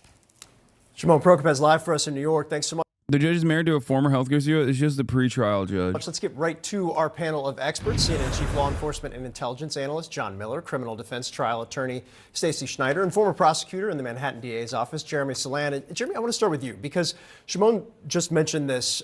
We had it in the piece as well. Mangione's lawyer arguing that he might not get a fair trial and said the state and federal jurisdictions are treating him like a human ping pong ball. Is there merit to what she's laying out here? You know, she has to make that argument, whether that's going to win the day and actually, from a legal standpoint, be the foundation for this to say this is not going to be fair. I don't think it reaches that point, but to her statement about being a ping pong ball and having this choreographed, absolutely unequivocally, this is a play, or we called it bigfooting by the federal government. This is a play for them to see something that really they shouldn't be in. It's a state case, but it becomes something far, far more in terms of a spectacle to the public. Yeah, there's no question about that. Stacey, you've made the point that the first-degree murder and terrorism charges, they could be overreach on some level. Do you think throwing the book at the suspect here may actually backfire on the district attorney, could actually amp up public support for Mangione that we've already seen on some level? Yeah, we've seen unusual public support for someone who is charged with murder. But the thing is, the district attorney's office has to present a case, and they've done so in front of a grand jury based on the evidence they have. why I think this is amped up and also, sort of political as was just discussed, is because they went into a grand jury. They certainly have enough evidence from what they've signaled to the public about having matching DNA or forensic evidence on the water bottle allegedly found at the scene, on the Kind bar wrapper found at the scene. Then law enforcement and the DA's office has signaled that they did a test firing of the 3D gun that was confiscated allegedly from Luigi Mangione, and the firing of those bullets matched the casings at the scene. This case is so unusual. The behavior of law enforcement is so unusual, and the district attorney's office and the mayor's office of the city of New York, that they are signaling this information about the strength of their case. It's not normal. It's not the way things are done. And to go into the grand jury and charge this as an act of terrorism, where the only way that we know that the insurance industry was allegedly targeted, or that the victim, Brian Thompson, was allegedly targeted because of his role at an insurance company, is because law enforcement told us that through the media. Luigi Mangione allegedly did not publish his alleged manifesto. That's what the law enforcement's calling. Dude, this guy keeps going. Why would a guy who did a hit and escaped the most surveilled city in America undetected then go to a McDonald's with a backpack containing the murder weapon? He was in a McDonald's in Altoona, Pennsylvania. The fact that he kept the murder weapon is also, yes, unique, but it doesn't seem like he is a criminal mastermind, okay? That's what it is. He just looks more professional and cool and calm and collected in the moment of the hit in the video that we all saw a million times over. Having said that, however, it's not like it doesn't seem as though he is a professional hitman, okay? I don't know. I just don't understand why you have to believe that there is like some grand narrative here at play. I genuinely don't get it.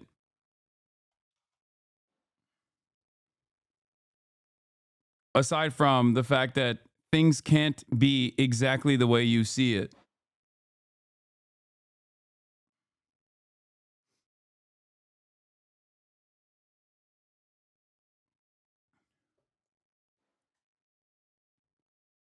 You know, he's never said at any point he did it out loud. Dude, what are you talking about? Why the fuck would he say it?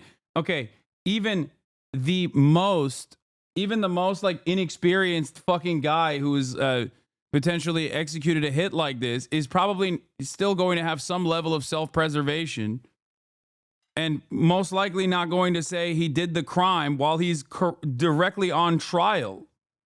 That part makes total fucking sense. What are you talking about? I don't know if you guys saw it, but he also pled not guilty.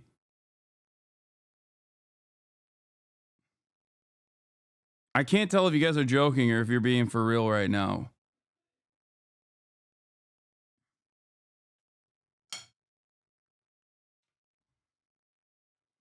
The feds have no idea who did the hit and they're pinning it on a random loner. Yeah, I don't know why you think that that is the case. Aside from regular mania. But I'm sure that the outfit that you saw he wore to the court today is going to cause even other people is going to cause those people who believe this guy's a patsy to lose their minds even further. Like, I don't even think there was a parallel construction. A lot of people believe that there was there is like a narrative that was built around the surveillance apparatus that was actually secretly used to find find Luigi Mangione. I don't even believe that either. I just think that I do, I guess, low key, but kind of high key, believe the overall ways in which he was apprehended and that he was the guy who allegedly did it.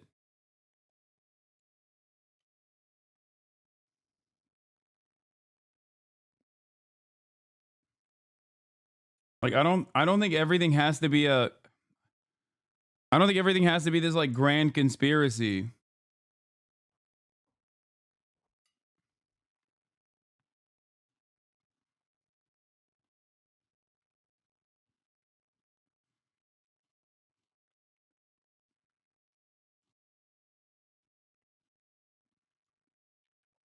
Yeah. This is going to make 1,000, over under 1,000 people schizophrenic.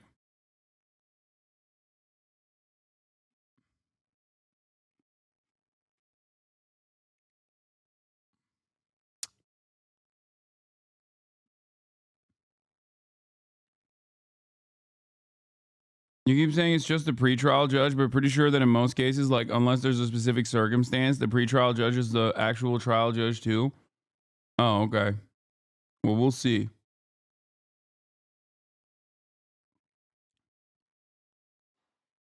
What does a patsy mean in this case? It means that they got the wrong guy, that he didn't actually do it, someone else did it.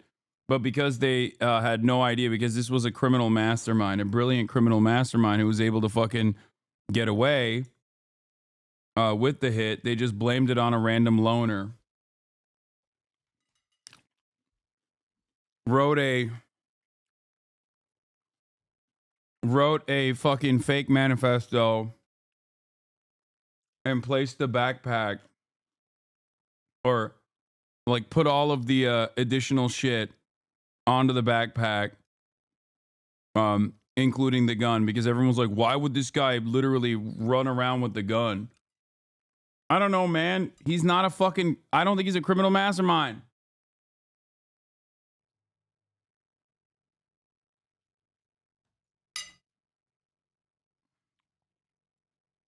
Calling it. So far, we don't know that there's some kind of hit list here where he was going to allegedly take out more people.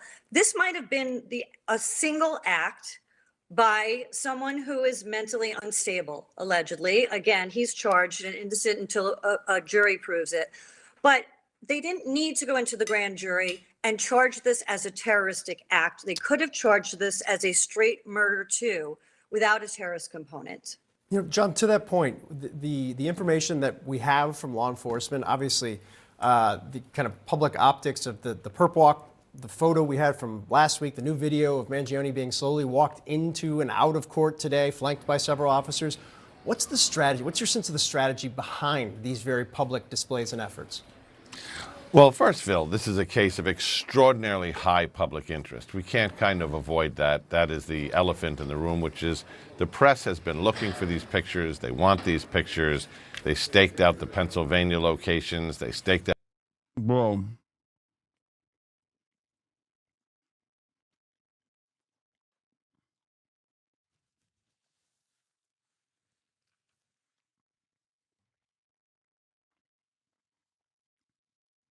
We can't have a fucking unifying moment, dude. There's still got to be some fucking schizos in the chat. Like, look at this. The NYPD is so incompetent, they couldn't find the guy, and then they picked this dude, and there's some panopticon type tech they used to catch him. Again, the dude doesn't have to be a prolific assassin for this narrative, but that law enforcement is built to smell fishy. Okay. So the NYPD is so fucking incompetent that they can't catch this guy who shot a CEO in broad daylight, but they're so good at finding someone who literally, like they're so good at finding a random person that can fit that profile. Like they literally scoured the interwebs to find a guy who was, incognito for the past 6 months after a fucking back surgery, who has the Reddit profile of a person who was scorned by the healthcare industry across the board. Like, what are we doing, man? You honestly don't think that's a long list? Dude, it's a long... yes, there are a shit ton of people who have been fucked over by the healthcare industry. But the idea that you're going to find a person with a public profile to this degree that literally fucking fell off the map 6 months ago is insane. Like, that is a massive, that's not that big of a leap. Yes, it is. It is. You're fucking crazy. Like, they found a guy whose face kind of matches it too.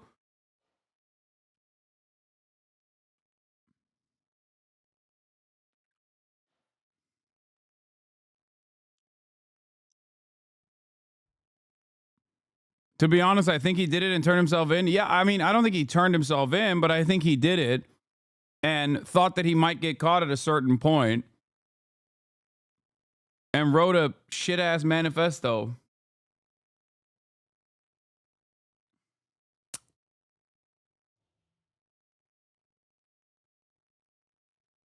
Like, why the fuck would they choose a guy with a wealthy family too? Like, that makes it so much worse. It literally doesn't matter if he's a patsy or not. I know, but chatters want to fucking find some grand conspiracy.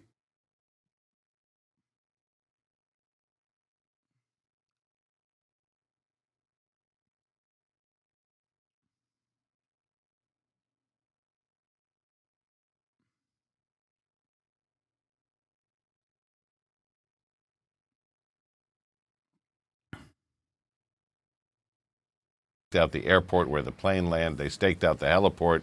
Brian was literally due to testify, and you don't see the killer's face in the video? What? Due to testify for... What are you talking about? That's like stock manipulation. Do you know how many fucking CEOs engage in that sort of thing and get prosecuted by one of the regulatory agencies for that sort of thing? You... Like... Insider trading and stock manipulation is a infinitely common, it's an incredibly common thing, okay? The idea that they're gonna fucking pop a CEO because he's gonna really bust open this fucking case is like the number one, the primary suspect is fucking nuts.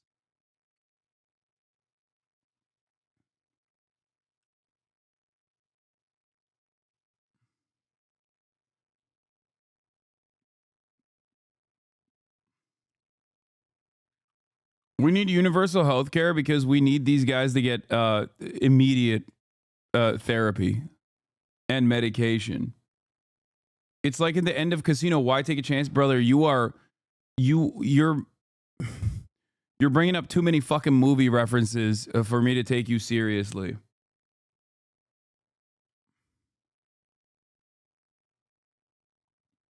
We are in the midst of a truly devastating mental health epidemic. Where the helicopter landed, the policy of the police department is that they neither encourage nor discourage the photographing of defendants in public areas.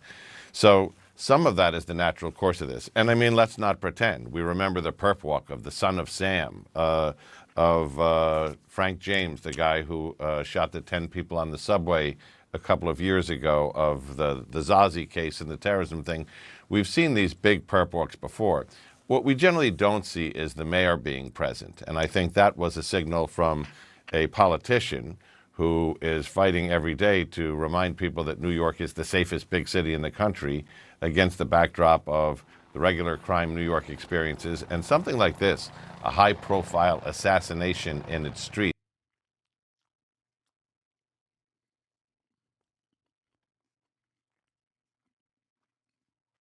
Been in here for 5 years, and that's the take I get called out on. Whack. Maybe eat a dick. Don't have to call people mentally unwell because you take issue with the conspiracy in particular. You believe in some silly shit too, bitch.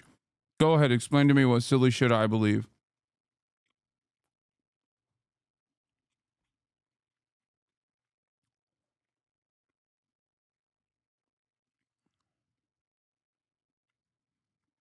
What is the silly thing that I believe that you take issue with? It's not woke of the day. It's just hypersensitive chatters because they're fucking mad. Vibe out a bear? Yeah, that's a fucking joke, dude. Calm down. Jesus Christ. Like, holy fuck. Are we going to be serious right now? Yeah, I don't also think Native Americans are Turkish.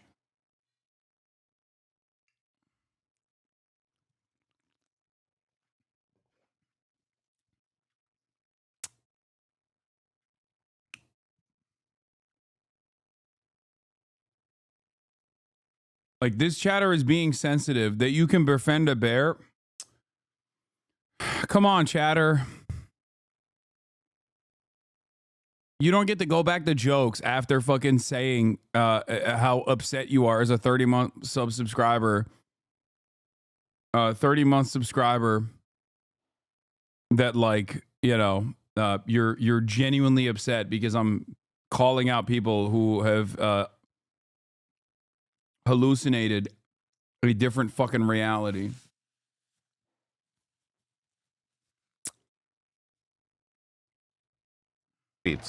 So his presence there was basically the symbol of saying, if you do a major crime here, you're going to get caught. And that was purposeful. Jeremy, if you're a prosecutor on this case, take yourself back to your former life. Does that create problems for you? Are you okay with that? Well, I think it's really rich. And what John is not saying, but also I'm sure recognizing, is that you also have a mayor who's there who's trying to distract from the fact that he's been indicted by the... But calling people schizophrenic, finding another insult is annoying as a sufferer. Okay, well, they're hallucinating. What do you want me to say? Southern District, which now has Mangione's case.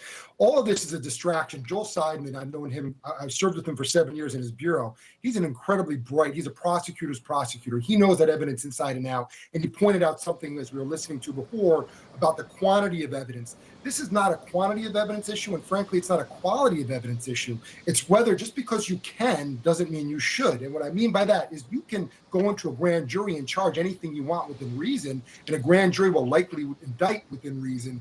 But this is not the appropriate case, meaning this first-degree felony, this first-degree murder, just as it's not appropriate for the federal government to be involved. Whether that means there was pressure by the insurance agency, whether they're sending a message. All this may be true, but that does not change the elements of the crime. And I will say the good thing about Joel, and which will be difficult to overcome, is he's not going to pay any attention to what's happening outside the courtroom. From inside baseball perspective, he's going to do his homework and make sure it's presented properly. Karen has a big uphill battle, not for all of the charges, because I really believe ultimately, DNA aside, video aside, he may have committed the acts, but did he commit the crime? Is there an insanity defense? Is that going to be something successful? And I would say one other thing here. You know. So you don't think this is suspicious at all? Brother, it is the number one, it is the biggest own goal of all time. If the patsy they found is a telegenic, charismatic looking fucking white guy who's hot with a six-pack and a story that everyone can understand coming from a fucking wealthy background. If they wanted to find a fall guy, why didn't they just like say it was a, I don't know, like a trans black homeless person?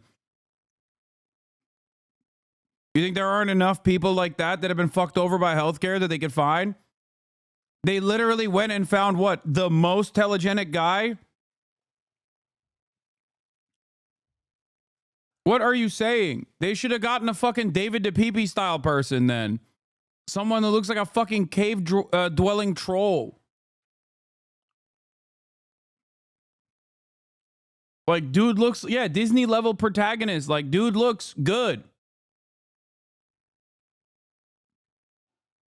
Also, securing a patsy in a situation like this is so unimaginably difficult, especially because he was a social person for a very long time. Not only is it a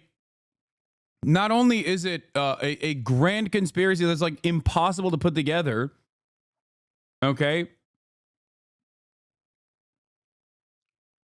The mass photos didn't look like a transgender African-American person. Okay, there are other minorities that are white passing enough that you could just fucking play off. If you're so predisposed with the idea that this person isn't the fucking... They wouldn't have released the photos originally. They wouldn't have released the original photos either. They could have just simply... They could have never released the Starbucks photos. They could have never released the other photos at all. And they could have simply just said...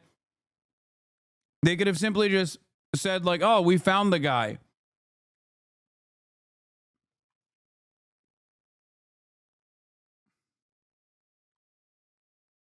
They could have found an Arabic dude. You know what I mean? Tied it back to Hamas too, somehow. Like, the opportunities are endless. Also, creating a fucking patsy and finding a fall guy, creating a fucking patsy is like also in and of itself a difficult endeavor. Uh-oh. Someone's getting up. Like, there are so many moving parts. Why didn't he turn himself in? Why isn't he pleading guilty? Why does note say, I love the feds, I did it alone? Why did Luigi say stuff was planted? Wait. So on the one hand, you're talking about Luigi saying that money might have been planted in his backpack or something. Okay? Which is true. He did say that in Pennsylvania. But on the other hand, you're like, why didn't he turn himself in, and why isn't he pleading guilty? Why the fuck would anybody plead guilty, you fucking idiot? The whole point of it is to not plead guilty so you can try and get off. Like, what are you talking about?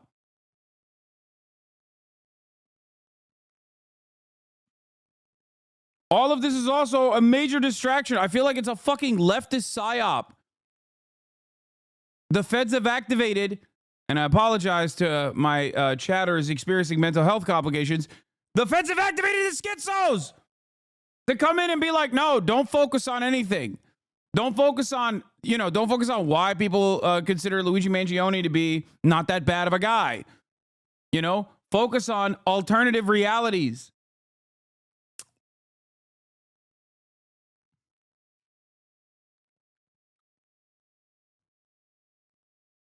I think chatter meant those things as reasons on why he isn't a patsy. No, that chatter thinks he's a fucking patsy.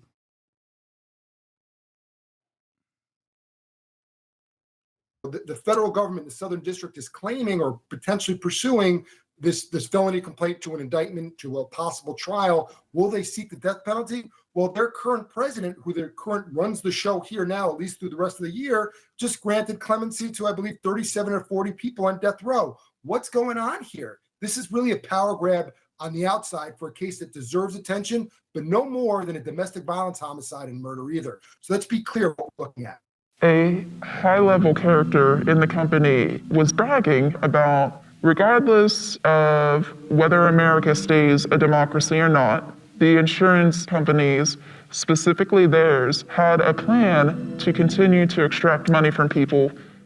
They're like a parasite that spreads, a zombie that can't quit eating. The top brass was making absolute moolah.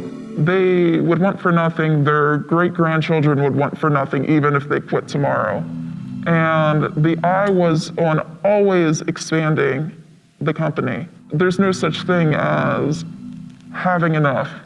Even in a drastic scenario where for some reason our country just completely...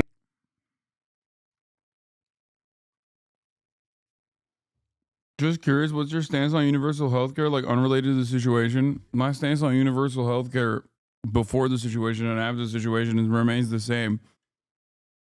It is a moral imperative, and it is immoral and unjust that we do not have universal healthcare in this country. It's also not unrelated to the situation at all. This is a Vice piece on a person that works for a U.S. healthcare insurance company. Crumples in on itself. They're still going to be going after you.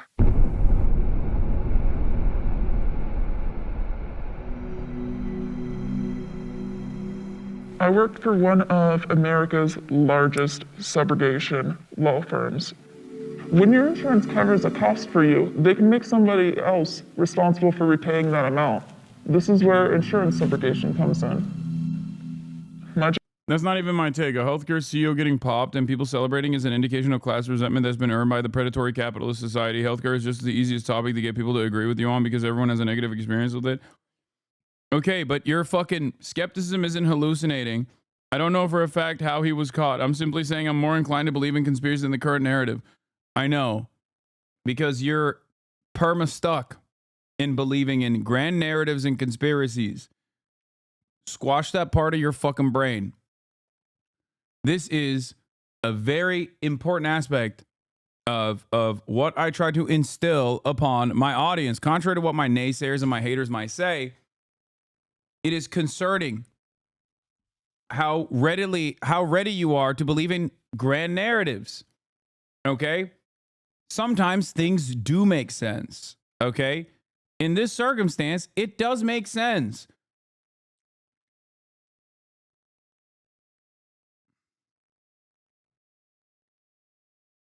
the issue as to why a long-term community member could find himself in the throes of this kind of conspiratorial thinking, for the record, if people are wondering why I'm so aggressively in pursuit of squashing out all these like alternative conspiracies, is because that kind of conspiratorial mindset is anti-materialist inherently. And not only that, but also I think it leads people down scary paths. It leads people into believing, if you believe in this one conspiracy, there are a shit ton of other conspiracy theories you could believe in as well down the line. It's not only counterproductive, it's not only silly, but it's worrisome. Once you get a little taste of that, oh, I'm skeptical of all grand narratives. That's how you find yourself in the anti-vaxxer circle, right? People who go, I don't like big pharma. I hate that. I don't like big pharma. I hate for-profit healthcare.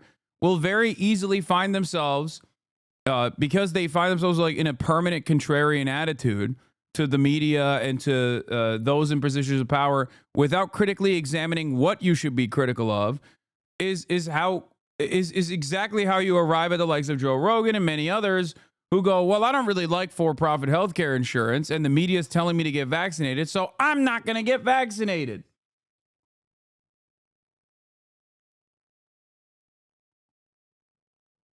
Do you understand?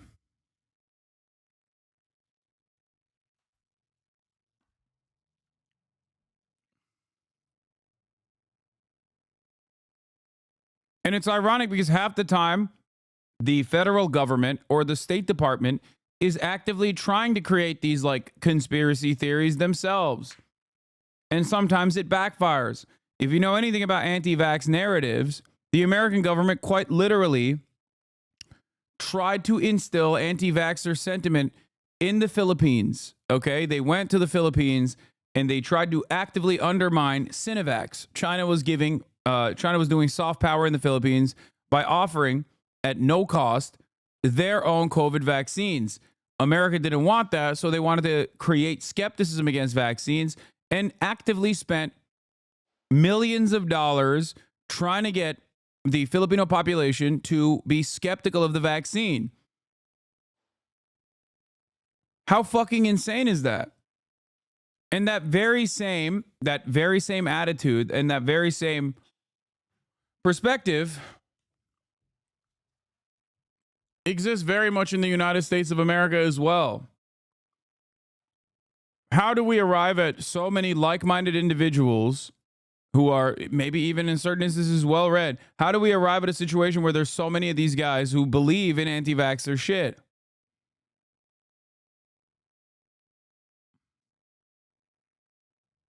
It's because they just don't believe that the government, they don't believe that the government has the capacity to ever be truthful about anything. If we didn't have proof of what you would call chatters who thought that was possible schizos, what?